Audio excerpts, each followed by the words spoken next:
कभी कभी बड़े बड़े पूजा पाठ अनुष्ठान से जो की मनोकामना पूर्ण नहीं होती, वहां मार्गशीर्ष माह की सोमवार के दिन एक छोटे से उपाय करने से ही आपकी मनोकामना पूर्ण हो जाती है।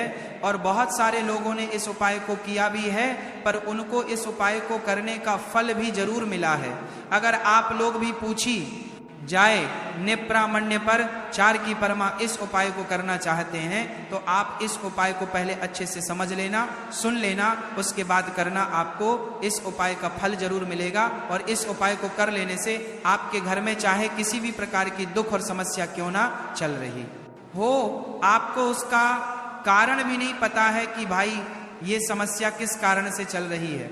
उसका कुछ भी कारण हो सकता है, जैसे पितृदोष हो सकता है या किसी भी तरह का मंगल दोष भी हो सकता है। तो इस दिन आप लोगों को यह वाला उपाय कर लेना है। ये कैसा उपाय है? जिस उपाय को अगर किसी विशेष दिन पर किया जाए तो भाई उस विशेष दिन का जो है वह तो हमें मिलता ही मिलता है, पर हमने उस दिन पर इस उपाय को किया है तो हमें उससे भी बड़ा फल मिलता है, और फल बहुत जल्द ही मिलता है, क्योंकि आप इस उपाय को बहुत ही बड़े और विशेष दिन पर कर रहे हो। तो चलिए अब उपाय के बारे में बात करते हैं, लेकिन उससे पहले आप लोगों को यह जानना आवश्यक है कि आखिर यह उपाय किस समय करना है, किसको करना है और कैसे करना है। तो चलिए हम आगे आपको वीडियो में एक एक कर बता देते हैं। लेकिन उससे पहले अगर आप लोग हमारे चैनल पर पहली बार आए हैं या फिर मेरी आवाज़ आज पहली बार सुन रहे हैं तो हमारे चैनल को सब्सक्राइब जरूर कर लेना, और इससे वीडियो को लाइक करके कमेंट बॉक्स में श्री शिवाय नमस्तुभय ओम नमः शिवाय जरूर टाइप कर देना। तो भक्तों, इस तुलसी की सूखी लकड़ी वाला उपाय को हमें सोमवार के दिन कैसे करना है, किसको करना है, किस समय करना है और कहां पर करना है, ये सारे सवालों के जवाब आपको इस वीडियो में मिल जाएंगे। और जो ये वीडियो देखेगा भाई, उसको तुलसी की सूखी लकड़ी वाला उपाय जरूर करना चाहिए, क्योंकि इस दिन काला तिल का भी बहुत ही बड़ा और विशेष महत्व होता है। और जब बात आ जाए तुलसी की सूखी लकड़ी वाला उपाय की तो ये सोने पर सुहागा वाली बात हो जाती है, और ये एक बहुत ही बड़ा उपाय होता है। अब भक्तों, इस तुलसी की सूखी लकड़ी उपाय को आखिर करना किसको है, सबसे पहले हम लोग वो बात जान लेते हैं। तो देखो, घर की जो बड़ी माताएं बहनें होती हैं, उन माताओं बहनों में से कोई भी एक बड़ी माता बहन इस वाले उपाय को कर सकती है। और भक्तों, अगर आप चाहे तो अपने घर में से सभी सदस्यों को भी इस उपाय को करवा सकते हैं। अगर किसी व्यक्ति की खुद की कोई मनोकामना है, खुद की कोई दुख और परेशानी है जो कि वह अपने लिए ही करना चाहता है, इस वाले उपाय को तो वह खुद अपने लिए भी कर सकता है। बाकी अगर कोई घर में से ऐसा है जो कि अपने पूरे घर परिवार की सुख और शांति के तुल्य ये वाला उपाय करना चाहता है तो भाई वो भी कर सकता है। हो सकता है उसमें भी कोई दिक्कत वाली बात नहीं है। कहने का मतलब यह है कि इस उपाय को हर एक सदस्य भी कर सकता है, और पूरे घर परिवार के सदस्य के लिए घर की बड़ी माताओं बहनों में से कोई एक माता बहन भी कर सकती है। माताएं बहनें अगर घर में उपस्थित ना हो या वह यह वाला उपाय ना कर पा रही हो तो फिर घर का कोई बड़ा सदस्य भी इस तुलसी की सूखी लकड़ी वाला उपाय को कर सकता है, चाहे फिर वह पुरुष ही क्यों ना हो, उसमें कोई भी दिक्कत वाली बात नहीं है। उसके बाद में भक्तों, जो अगला प्रश्न निकल कर आता है वो ये आता है इस उपाय को लेकर कि आखिर इस उपाय को हमें किस समय करना है, सुबह के समय करना है कि शाम के समय करना है। तो देखो, इस वाले उपाय को आप लोग सुबह के समय भी कर सकते हो और शाम के समय प्रदोष काल में भी कर सकते हो। अब अगर आप पूछो कि भाई साहब सबसे उत्तम समय कौन सा रहेगा, इस तुलसी की सूखी लकड़ी वाला उपाय को करना है, कहा तो हम आपसे बस यही कहेंगे कि इस उपाय को आप सुबह के समय करेंगे तो ज्यादा बेहतर होगा। बाकी अगर प्रदोष काल शाम के समय भी करेंगे तो भी अच्छा होगा, उसमें कोई भी दिक्कत वाली बात नहीं है। तो अब भक्तों, जो अगली सबसे बड़ी और महत्वपूर्ण बात आती है वह यह आती है कि सुबह अगर हम उपाय को करेंगे तो हमें कितने बजे से लेकर कितने बजे तक के बीच में करना है, और शाम के समय प्रदोष काल में करेंगे तो हमें कितने बजे से लेकर कितने बजे के बीच में करना है, और पंग है तो देखो, सुबह जितनी जल्दी हो सके आप उपाय को करने की कोशिश करना। बाकी अगर किसी कारणवश लेट भी हो जाओ थोड़ी देर भी हो जाए तो 10 या 11:00 बजे तक भी आप उपाय कर लेना, और 12:00 बजे से ज्यादा देरी ना हो। ठीक है, इस बात का ध्यान रखना। उसके बाद में भक्तों, अगर शाम के समय प्रदोष काल की बात करें, प्रदोष काल का जो समय होता है वह शाम के 6:00 बजे से शुरू हो जाता है। मतलब शाम के 6 प्रदोष काल की बात करें 0 बजे से शुरू हो जाता है। मतलब शाम के से लेकर 7 के बीच का जो समय होता है, ये समय प्रदोष काल का समय होता है। तो आप इस उपाय को 7 या 8 बजे के बीच में भी कर सकते हो। मतलब शाम के 6 बजे से रात 8 बजे के बीच में आप कभी भी इस वाले उपाय को कर सकते हो, उसमें कोई भी दिक्कत वाली बात नहीं है। देखिए, यदि हम किसी भी प्रकार के उपाय को निश्चित दिन और निश्चित तिथि पर करते हैं तो इसका हमें बहुत अधिक लाभ मिलता है, और इन उपायों को करने के बाद हमारे जीवन में बहुत अधिक पर परिवर्तन आता है। साथ ही साथ ये जो उपाय आपके जीवन की सारी परेशानियों को और सारी बाधाओं को दूर करने वाले हैं। देखिए भक्तों, आज के इस पूरे वीडियो में हम आपको 3 चमत्कारिक उपाय बताने वाले हैं, और ये तीनों ही उपाय बहुत ही खास और बहुत ही ज्यादा विशेष होने वाले ही हैं। तो चलिए भक्तों, जाने वाले हैं, लेते हैं गुरुजी द्वारा बताए गए सबसे पहले उपाय के बारे में। अश्विन महाधन प्राप्ति उपाय, तुलसी की सूखी लकड़ी घर में रख देना, बहुत जल्दी करोड़पति बनोगे। इतना पैसा पत्र से बंदोरपति बनोगे, बरसेगा। राधे धे। भक्तों, आपको किसी भी दिन तुलसी की सूखी लकड़ी का उपाय घर पर करना है, और ऐसा समझ लीजिए कि तुलसी की सूखी लकड़ी का यह उपाय आपको बहुत जल्दी करोड़पति बनाएगा। क्योंकि जो मेरी अश्विन का महीना है, यह श्री हरि विष्णु को सबसे प्रिय महीना है। तो देखिए, स्कंद तनगर सर करते हैं, पुराण में आता है कि भगवान विष्णु को सबसे प्रिय अगर कोई महीना है तो वह आश्विन का ही महीना है।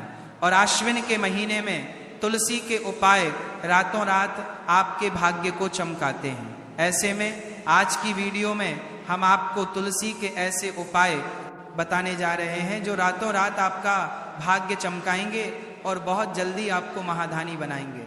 तो देखिए, श्री हरि विष्णु प्रसन्न होते हैं।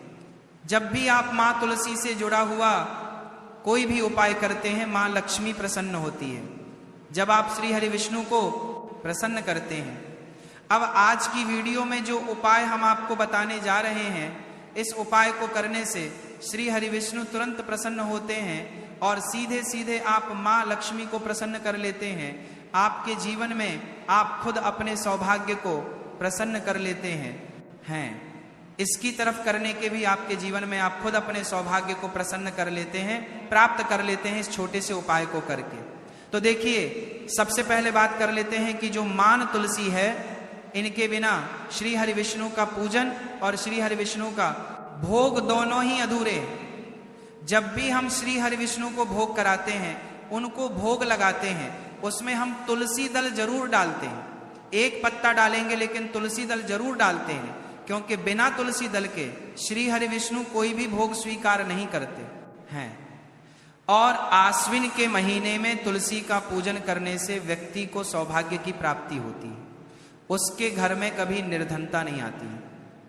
आप देखिए, सबसे पहले तो आपको आश्विन के महीने में एक हरा भरा तुलसी का पौधा अपने घर में जरूर लगाना चाहिए। अगर पहले से आपके घर में तुलसी का हरा भरा पौधा है तो बहुत उत्तम है, अगर नहीं है तो आश्विन के महीने के लिए महीने में एक तुलसी जी का पौधा आप जरूर लेकर क्योंकि सबसे श्रेष्ठ महीना है तुलसी के पौधे को अपने घर में लाकर लगाने के लिए। दूसरी चीज कि देखिए, आश्विन के महीने में या उससे पहले आपके घर में तुलसी जी का पौधा सूख गया है, और अगर तुलसी का पौधा आपके घर में सूखा हुआ है तो उससे कौन सा उपाय है जो आप करके रातों रात अपने भाग्य को चमका सकते हैं। तो देखिए, अगर आपके घर में माध्यम में तुलसी जी का सूखा हुआ पौधा है, इसमें आपको हरे भरे पौधे से उपाय नहीं करना। आपके घर में तुलसी जी का अगर सूखा हुआ पौधा है, उसी से आप उपाय करेंगे, इस चीज का ध्यान रखेंगे। तो देखिए, अगर तुलसी जी का पौधा सूख गया है तो आपको क्या करना है, उसकी छोटी छोटी कहानियां लेनी है, गिन के 7 कहानियां। ठीक है ना? कितनी कहानियां लेंगे? 7 कहानियां लेंगे। थोड़ा सा मौली धागा आपको लेना है और 7 तुलसी की सूखी लकड़ी को एक के अंदर एक यानी गट्ठा टाइप का बनाना है और उसको बांध देना है, ठीक है ना। सारी तुलसी की लकड़ियों हमको इकट्ठा करना है और मौली धागे से बांध देना है। बांध देंगे कलावा लपेट कर। अब आपको क्या करना है, रोली का तिलक इस तुलसी की सूखी लकड़ी पर आपको करना है। रोली का तिलक करेंगे। अगर चंदन है तो थोड़ा सा चंदन लगा दीजिए। अब यह तुलसी की जो सूखी लकड़ी है ये आपको थोड़ी देर अपने घर के मंदिर में रखनी है, श्री हरि विष्णु के सामने, और एक देसी घी का दीपक आपको श्री हरि विष्णु के सामने लगाना है। दीपक गोल बाती का लगाएंगे और उसमें एक चुटकी पिसी हुई हल्दी डाल देंगे, ठीक है ना। श्री हरि विष्णु को हल्दी बहुत प्रिय है। दीपक लगा देंगे। थोड़ी देर बाद जो तुलसी की लकड़ियां हैं उनको ऐसे ही रखा रहने देंगे, तिलक कर देंगे। अब थोड़ी देर बाद आपको क्या करना है, तुलसी की वो जो सूखी लकड़ियां आपने बांधी थी कलावे से, मोली धागे से, अब आपको उन्हें उठाना है। एक छोटे से लाल कपड़े में आप इसको रख लीजिए, ठीक है ना। लाल कपड़े में रख लीजिए, पीला कपड़ा हो तो पीले कपड़े में रख लीजिए। रखने के बाद आपको क्या करना है, इसकी पोटली टाइप की बना देनी है। धागे से लपेटकर मोली धागे से ही पोटली बना लीजिए, आराम से बन जाती है। अब इस पोटली को आपको कहाँ रखना है, इसे आपको अपने घर के मुख्य द्वार पर टांगना है, ठीक है ना। अंदर की तरफ, बाहर की तरफ नहीं, अंदर की तरफ मुख्य द्वार पर अंदर की तरफ टांग दीजिए और माँ लक्ष्मी का ध्यान करिए, श्री हरि विष्णु का ध्यान करिए। ये उनसे प्रार्थना करिए कि हे धन की देवी माँ लक्ष्मी, आप मेरे घर में पधारिए और अपनी कृपा मुझ पर बरसाइए। इस तरह से आपको प्रार्थना करनी है और मंत्र बोलना है, ओम नमो भगवते वासुदेवाय नमः 11 बार। ये मंत्र बोलना है। एक दीपक आपको जिस दिन भी उपाय कर रहे हैं अपने घर के मुख्य द्वार पर प्रज्वलित करना है। चौमुखी दीपक यानी 4 बाती का दीपक लगाएंगे और थोड़ी सी हल्दी उस दीपक में भी डाल देंगे। मुख्य द्वार पर दीपक बाहर की तरफ लगाना है, सीधे हाथ पर, ठीक है ना। ये उपाय वैशाख में आप करिए और देखिए कि कैसे आप महाकरोड़पति बनते हैं, कैसे आपके पास पैसा आता है और कैसे आपके पास पैसा रुकता है। तो ये वही उपाय है जो रातों रात आपके भाग्य को चमकाएगा और आपको महाधनी बनाएगा। छोटा सा उपाय आपको महाकरोड़पति बनने का आपको बनाएगा। आपके बाद करोड़पति बनते हैं, बनते बनाया गया है, देगा। अगर सच्ची श्रद्धा से आपने इस उपाय को कर लिया, साथ ही साथ आश्विन के महीने में अगर कोई जूते का दान कर देता है, जूते चप्पलों का कोई दान कर दे इस माह में, तो समझ लीजिए उसे हर वह वस्तु मिलती है जिसकी वह कल्पना करता है, जिसकी वह चाहता है। आपने अगर कुछ ऐसा सोचा है कि हाँ मुझे यह वस्तु या मुझे यह चीज मिल जाए, मेरी यह इच्छा पूरी हो जाए, आपकी कोई भी इच्छा अधूरी है, पूरी नहीं हो रही, तो आश्विन माह में आप चाहे एक व्यक्ति को दान करें, जूते या चप्पल का दान जरूर करेंगे, विष की कोरी हो करेंगे, चाहे पद्मा में आपकी कोई भी इच्छा पूरी हो जाए, करिए। जल का दान इस माह में के लिए जल के दान करिए, जल का दान करिए, जल के तरी करिए, जल के तरी करिए, जल के तरी करिए, जल के तरी करिए, मैं करिए। और फिर देखिए कि आपका भाग्य कैसे आपका साथ देता है और कैसे आप अपने जीवन में आगे बढ़ते चले जाते हैं। तो बहुत अच्छे से उपाय आपको बताया है। अब हम बात करते हैं दूसरे विशेष उपाय की, कि देखिए ये उपाय भी आपको तुलसी जी के पौधे के वहां पर करना है। आपके भाग्य का उदय करने के लिए आपके घर में धन सम परेशानियां हैं, कर्ज की समस्या अगर दिन पर दिन बढ़ती जा रही है, दूध जाइए करारा, आपको दूध जाइए करारा, आपको जाइए करारा करना है रही है, खत्म नहीं हो रही है, बहुत ज्यादा परेशानियां हैं, तो आपको यह उपाय करना चाहिए। देखो करना क्या है, बहुत ध्यान से समझना। आपको मात्र तांबे के पात्र के अंदर जल लेना है, उस जल के अंदर एक चुटकी आपको हल्दी मिला देनी है, ठीक है। और साथ में लेना है एक कमल गट्टा, या केवल उपाय पित्त त्रिपक्ष सोमवार चैत्र नवरात्रि के दिन करना। अगर आपको ऐसा लगता है कि आपके जीवन में अष्टलक्ष्मी का वास नहीं है, भाग्य का साथ आपको नहीं मिल पा रहा है, तो आप ये उपाय शनिवार के दिन कर सकते हैं, सोमवार के दिन भी कर सकते हैं, ठीक है। शनिवार और सोमवार दोनों दिन आप यह उपाय कर सकते हैं। देखो करना क्या है, किस टाइम के पात्र के अंदर हल्दी डाली और एक कमल गट्टा डाला। अब आपको तुलसी जी के वहां पर जाना है। देखिए, जब आप हल्दी डालोगे जल के पात्र के अंदर, तब आपको ओम नमो भगवते वासुदेवाय का 11 बार जाप करना है, फिर हल्दी डालना है। जब आप कमल गट्टा जाप करना है, जब आप कमल गट्टा जाप करना है के अंदर सार के पात्र के अंदर कीता रही नहीं रखा, ओम नमो भगवते वासुदेवाय का 11 बार जाप करना है, फिर करना है। जब कमल गट्टा जाप करना है, जब आपको हल्दी डाल दिया गया, जब कमल गट्टा जाप करना है, जब कमल गट्टा जाप करना है, जब कमल गट्टा जाप करना है, जब कमल गट्टा जाप करना है, जब कमल गट्टा जाप करना है, जब कमल गट्टा जाप करना है, जब कम करना है, जब कमल गट्टा जाप करना है, डालोगे तब आपको ओम श्री नमः या ओम महालक्ष्मी नमः इस मंत्र का जाप करते हुए एक कमल गट्टा डालना है, 11 बार जाप करना है। ठीक है। कमल गट्टा और हल्दी दोनों होना चाहिए। कमल गट्टा महालक्ष्मी का प्रतीक माना जाता है और हल्दी जो है वह भगवान विष्णु के निमित्त आप हल्दी डालेंगे। ठीक है। इस जल को आपको तुलसी जी की जड़ में अर्पित करना है, अर्पित करना है। ओम नमो भगवते वासुदेवाय का जाप करते हुए बस इतना सा उपाय करना।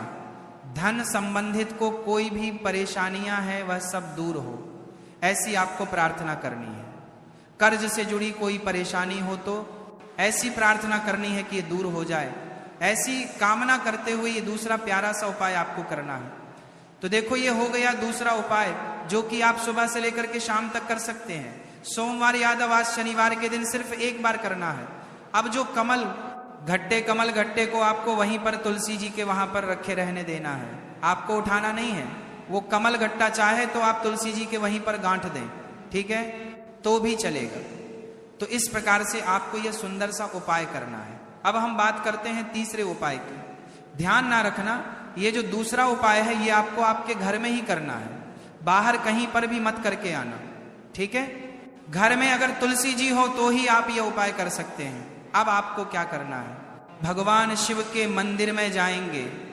जो एक बेल पत्र है वो माता अशोक सुंदर वाले स्थान पर आपको अर्पित करना है। डंडे का हिस्सा जलाधारी की तरफ हो चाहिए। उस प्रकार से आपको यह बेल पत्र